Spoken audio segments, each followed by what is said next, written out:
नमस्कार मित्रांनो, स्वानंदीने फोडलं चक्क आता मल्लिकाचं थोबाड. तर नक्की काय घडतं त्याला संपूर्ण अपडेट जाणून घेऊया. त्यासाठी व्हिडिओ शेवटपर्यंत बघा. तर मित्रांनो, तुम्ही पाहिलंच की बिचाऱ्या स्वानंदीने सगळ्यांसमोर अंशुमानचा खरा चेहरा आणलाच होता. पण तुम्हाला माहितीच आहे की ह्या मल्लिकाने आणि सोबतच तिच्या मुलीने घाणेरडा प्लॅनिंग करून बिचाऱ्या स्वानंदीलाच आपल्या तोंडावरती पाडलं.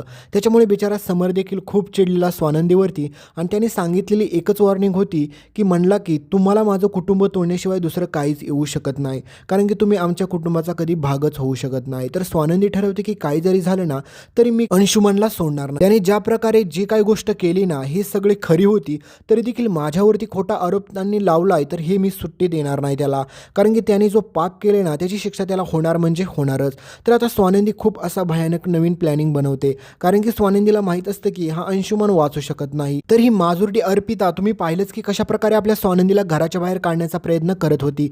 पण त्यावेळेस मात्र समरच तिला थांबवतो आणि म्हणतो की हे चुकीचं करते तू, कारण की आपल्याला असं काही करायची गरज लागली नाही पाहिजे.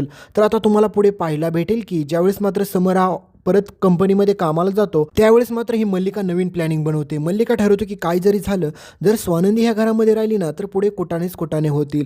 तर मित्रांनो, तुम्ही पाहिलेच असतील की स्वानंदीच्या साड्या कसल्या भारी भारी असतात, आणि त्याच्यापेक्षा देखील तुम्हाला चांगल्या साड्या खरेदी करायच्या असतील तर तुम्हाला खाली आपल्या डिस्क्रिप्शन बॉक्समध्ये दिसतच असतील. तिथून तुम्ही कोणत्या पण साड्या खरेदी करू शकता खूप कमी किमतीमध्ये. तर आता मल्लिका आणि सोबतच तिची भंगार मुलगी अर्पिता दोघीजण मिळून प्लॅनिंग बनवतात की काही जरी झालं ना तरी स्वानंदीला आपण या घराच्या बाहेर कायमचं काढूया.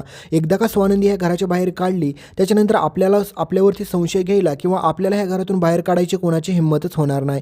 पण मित्रांनो, सेम टू सेम तसंच करायला मल्लिका जाते आणि म्हणते की स्वानंदी खूप झालं तुझं, कारण की माझ्या आधीलाचं जे काय हाल तुमच्या घरच्यांनी केलं ना तसंच हाल तुझं देखील झालं पाहिजे. आता लवकरात लवकर तुझ्या घरीच चालती हो. आणि मित्रांनो, स्वानंदीला एवढा राग येतो की स्वानंदी चक्क ह्या मल्लिकाच्या कानाखाली मारते आणि म्हणते की अजून किती पाठीशी घालणार आहे तुम्ही तुमच्या मुलाला, कारण की त्याने एवढा मोठा गुन्हा केला तरी देखील तुम्ही त्याला अजून पण सपोर्ट करताय. हेच तुम्हाला एक दिवस नाही नडलं तर नावाची मी स्वानंदी नाही आणि मी हे घरबीर सोडून कुठंच जाणार नाही. म्हणून असा मल्लिकाचा चांगल्याच प्रकारे माज आपली स्वानंदी मोडते. तर पुढे पाहणं हेच रंजक ठरणार आहे मित्रांनो की कशा प्रकारे समर आपल्या स्वानंदीची साथ देतोय का नाही देतोय. तर व्हिडिओच्या शेवटी तुम्हाला एक व्हिडिओ दिसत असेल त्याच्यावरती क्लिक करा आणि तो देखील संपूर्ण व्हिडिओ बघा, कारण की त्याच्यात खूप जबरदस्त अशी तुमच्यासाठी गिफ्ट आहे.